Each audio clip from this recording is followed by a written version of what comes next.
Hello everyone. काफ़ी सारे students को ऐसे पेपर के रिगार्डिंग सबसे बड़ा जो इशू आता है वो ये आता है कि they don't know how to write an essay of 1000 to 1200 words. उसके लिए कैसे प्लानिंग करें, कैसे उसको ऑर्गेनाइज करें। तो यहाँ पे मैं आपको प्रैक्टिकल तरीके से कैसे कैसे ऐसे के लिए आपको आउटलाइन बनानी है, उसको डॉक्यूमेंट करना है पूरी तरीके से, वो बताऊंगा। एंड यहाँ पे मैंने यूपीएससी की एक्चुअल कॉपी ली है ताकि आपको पता चले कि कैसी कॉपी आती है। You can download this copy from UPSC website also. तो इस तरीके की कॉपी आएगी ऐसे के लिए। एंड अगर आप इस वीडियो को एंड तक देखोगे तो आपको क्लियर कट समझ में आ जाएगा कि जब आप ऐसे का पेपर देखते हो और जब ऐसे देखते हो तो आपको क्या करना चाहिए। क्योंकि अगर आप सीधे ऐसे लिखने जाओगे तो you will not be able to write a good essay. तो उसके लिए आपको पहले एक ब्रॉड आउटलाइन बनानी पड़ेगी। तो पूरी प्रोसेस क्या है, तो आपके सामने एक कॉपी है, यहाँ पे आप डिटेल्स भरोगे। उसके बाद में आपको सेक्शन है दिखेगा, हर एक सेक्शन में आपको 4 ऑप्शन मिलेंगे, उनमें से एक आपको सेलेक्ट करना होगा। तो आपको वही ऑप्शन सेलेक्ट करना है जिसके लिए आप सबसे अच्छे तरीके से डॉक्यूमेंट आउटलाइन बना सकते हो। ठीक है। तो यहाँ पे 4 टॉपिक दे रखे हैं, तो इनमें से आपको जो अच्छा लगे जिस पे आप अच्छे से आउटलाइन बना सकते हो वो आप सिलेक्ट कर सकते हो। फॉर एग्जाम्पल मैं लेता हूँ simplicity is the ultimate sophistication. तो यहाँ पे स्टार्ट कैसे करना है, तो यहाँ पे आपको ऐसे एक लाइन बनानी है, फिर ऐसे एक लाइन बनानी, एंड यहाँ पे आपको लिखना है इस टॉपिक को अच्छे से लिखना है। ये तो मैं पेन से लिख रहा हूँ इसलिए थोड़ा सा ऐसा आ रहा। Simplicity is the ultimate sophistication. तो ये आपने हेडिंग बना दी। अब कहानी है कि इसके आगे का हम कैसे लिखेंगे, तो वो मैं आपको एक एग्जाम्पल के तरीके से बताऊंगा। तो जब आप इस कॉपी को देखोगे तो एंड में आपको कुछ पेज मिलेंगे जो रफ वर्क के लिए होंगे। ये सेक्शन भी है, यहाँ पे भी आप सिलेक्ट कर सकते हो। टॉपिक ऐसा ही सिलेक्ट करना जिसके लिए आप अच्छी आउटलाइन बना सको। तो रफ वर्क के लिए आपको यूपीएससी यहाँ पे पेज देता है, ये आप देख सकते हो, स्पेस फॉर रफ वर्क।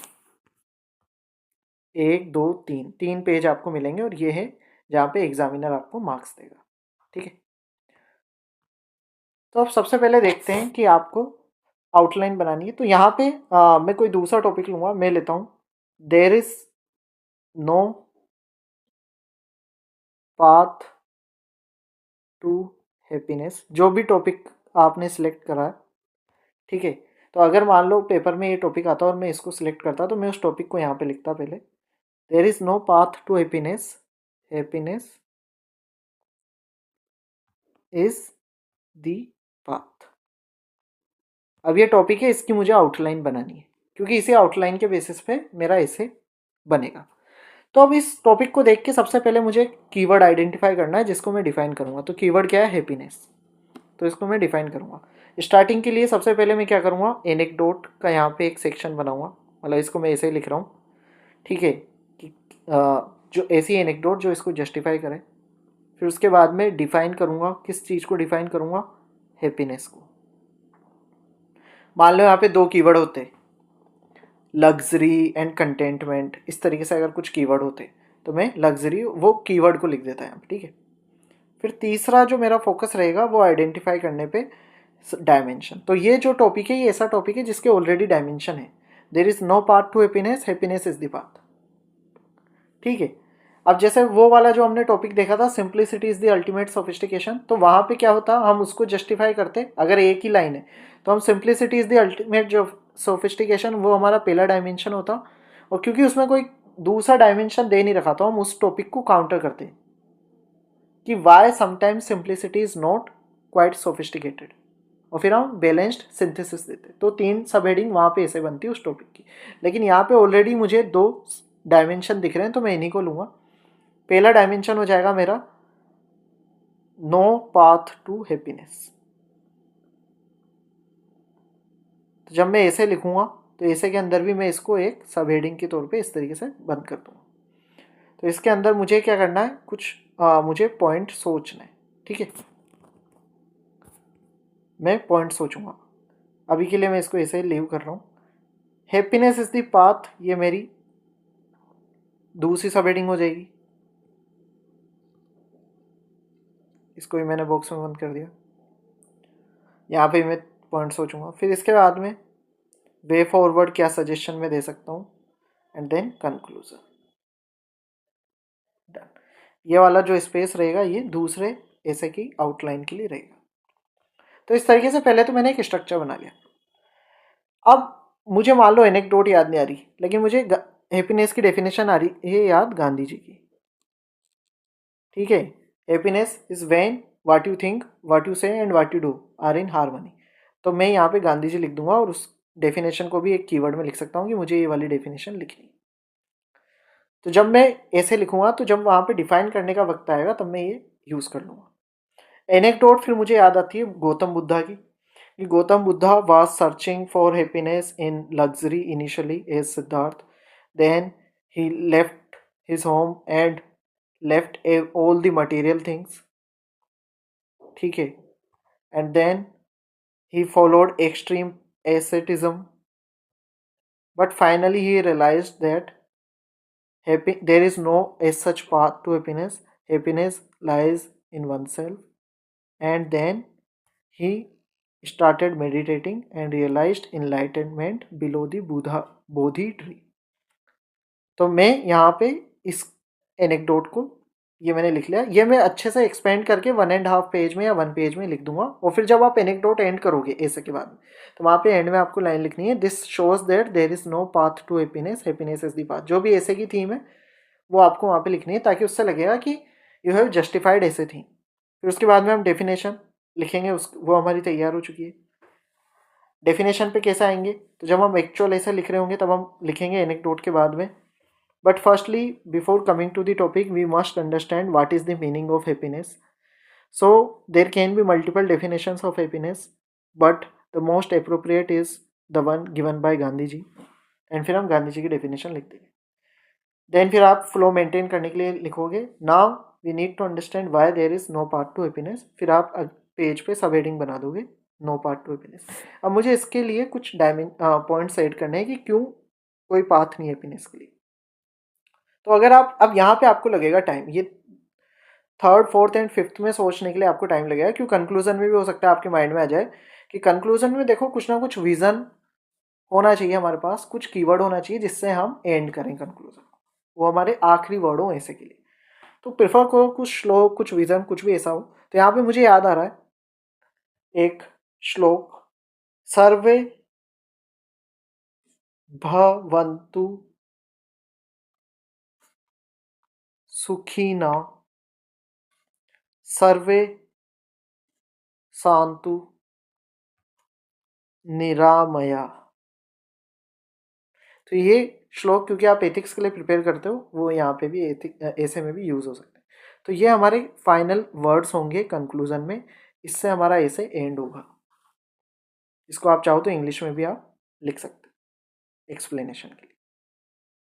तो ये जब कीवर्ड्स एंड में ऐसे एग्जामिनर पढ़ेगा तो एक काफ़ी अच्छा इंप्रेशन जाएगा, तो we might get few more marks extra. तो कंक्लूजन में हमें कोई कीवर्ड ऐसे फाइंड आउट करके ब्रेनस्टॉर्म करके लिखना है। तो ये वाले पार्ट तो हमारे हो जाएंगे। ओवरऑल आउटलाइन बनाने में कितना टाइम लगता है, 10 to 15 मिनट्स आपको देने चाहिए आउटलाइन बनाने पे। जितनी अच्छी आउटलाइन में आपकी कंटेंट्स होगी उतना ही अच्छा आप ऐसे लिखोगे। अब यहाँ पे हम ब्रेनस्टॉर्म करेंगे, थोड़ा सा टाइम लगेगा। तो मान लो आपके माइंड में आते हैं कुछ आइडियाज़ कि why there is no part to happiness, कि भाई हैप्पीनेस आपको एक्सटर्नल अचीवमेंट से नहीं मिल सकती। ये आपके माइंड में आया पॉइंट, एक्सटर्नल अचीवमेंट से हैप्पीनेस नहीं मिलती। फिर इसके साथ में आपको कुछ एग्जांपल भी सोचना पड़ेगा। तो आपको लिखना पड़ेगा कि फॉर एग्जांपल बिलियनर्स से they feel depressed. Recently Elon Musk ने भी इस तरीके की बात करी थी। उसके बाद में क्यों हैप्पीनेस नहीं है, क्योंकि ये फ्यूचर ओरिएंटेड परस्यूट है, आपको प्रेजेंट टाइम पे हमेशा सैड करती है, हमेशा रेट रेस में फंसाती है। For example many aspirant think, यहाँ पे आप एस्पायरेंट्स का एग्जांपल दे सकते हो कि after result they will be happy, but that is not a right approach for happiness. External circumstances कई बार अनप्रिडिक्टेबल हो जाते हैं। अगर आप किसी पाथ को फॉलो भी कर रहे हो तो कोई गारंटी नहीं हो आप हैप्पीनेस की तरफ ले जाएगा। फॉर एग्जाम्पल कोविड-19 आ गया, आपके पूरे पाथ ही डिस्ट्रॉय हो गए। तो इस तरीके से जो भी आपके माइंड में पॉइंट आए 3-4 आ जाते हैं, तो ये अब हमारे 3 पैराग्राफ बन जाएंगे ये पॉइंट। ठीक है, then happiness is the path. अब इसको जस्टिफाई करने के लिए कौन कौन से पॉइंट है, तो ये हम दे सकते हैं कि भाई जब आप हैप्पी होते हो तो आप डेली जॉय फील करते हो। For example Albert Einstein enjoyed his pursuit of science and technology research, which also led to, as he was happy while researching, he gave brilliant theories like theory of relativity. Okay. दूसरा, जब आप happy होते हो तो आपकी performance improve होती है। Example Google ensures its employees are happy and they produce more productivity 20% rule, ऐसा करके आप डाल सकते हो। जब आप हैप्पी होते हो तो आपकी रिलेशनशिप अच्छी होती है। ठीक है, तो हैप्पी रिसर्च शोज, यहाँ पे आप रिसर्च का नाम ले सकते हो कि happy people have better relationship and lesser divorce.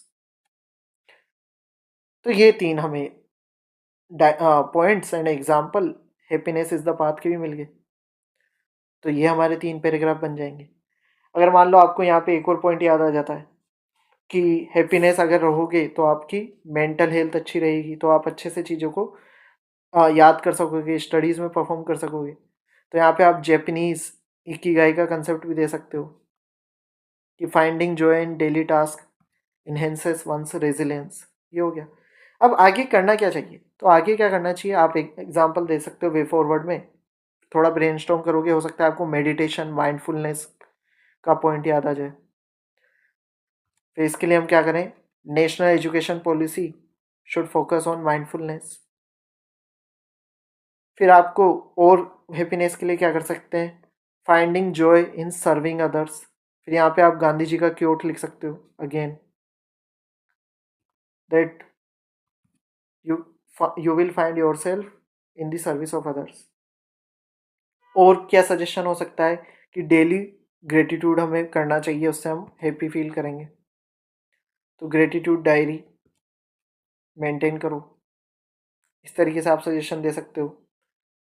ठीक है, तो ये आपका सजेशन हो गया। अब हमारी पूरी डॉक्यूमेंट पूरी आउटलाइन बन चुकी है इस ऐसे के लिए। अब हम जाके ऐसे स्टार्ट कर सकते हैं। अब हमें कोई दिक्कत नहीं आएगी, एनेक्डोट हमारे पास रेडी है, डेफिनेशन हमारी हो चुकी है। तो जब हम ये सब हेडिंग बनाएंगे उसके अंदर कौन कौन से पैराग्राफ और उनका क्या कोर कंटेंट रहेगा वो हमारे पास रेडी हो चुका है। फ्लो मेंटेन करने के लिए हम फर्स्टली सेकेंडली थर्डली इस तरीके का इस्तेमाल कर सकते हैं, या starting with, then, alongside this, apart from this, ऐसे के कीवर्ड्स का इस्तेमाल कर सकते हैं। ठीक है, तो इस तरीके से आप फ्लो मेंटेन कर पाओगे। इसके लिए आप टॉपर कॉपीज भी पढ़ सकते हो, from that also you will get an idea. तो फिर वे फॉरवर्ड आप दोगे और फाइनली जब कंक्लूजन का पैराग्राफ दोगे तो वहाँ पे आप ये कीवर्ड के साथ एंड कर सकते हो। So this was the analysis कि कैसे आप आउटलाइन बना सकते हो। इस तरीके से अगर प्रैक्टिस करोगे तो it would be very easy for you to write an essay, because एक बार अगर आपने आउटलाइन बनाना सीख लिया तो ऐसे लिखना कोई बहुत बड़ी बात नहीं।